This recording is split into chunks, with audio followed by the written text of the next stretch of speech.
24 metai, 4 pakopa po tylos tamsos praktikos. Dėkuoju, labai stipri grupė.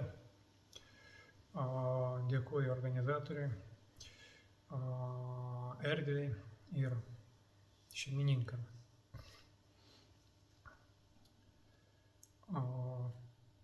Išliko, pasisekė išbūti stebint savo elgesį ir savo reakcijas praktikos 3 parų bėgyje, nesusitapatinant su savo elgesiu ir su savo reakcija, ją stebėti iš šalies.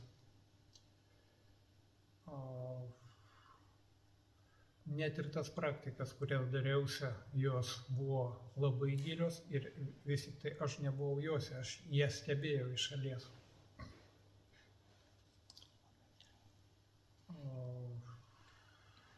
Jeigu prieš tai tamsos tylos praktikoje aš eidavau,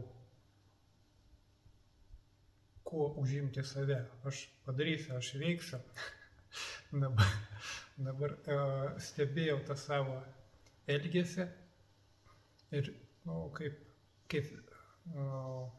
ne kaip vertintojas, kaip stebėtojas stebėjau, ką dabar darysi, o kas bus, o ar neverta būtų dar šito pabandyti, o kas gausis. O jeigu taip tu sureaguotum, kas tada būtų? Tiesiog be jokio smerkimo, be jokios kovos. Pirma para buvo sunki, prakaitavau, čiužiniai buvo šlapi, nepaisant to vėlgi stebėjau viską. Krūva dėkingumo, krūva priėmimo.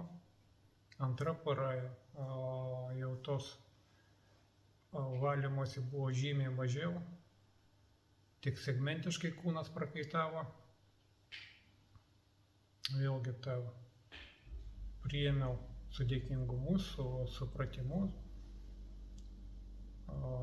su priėmimu, su dėkingumu.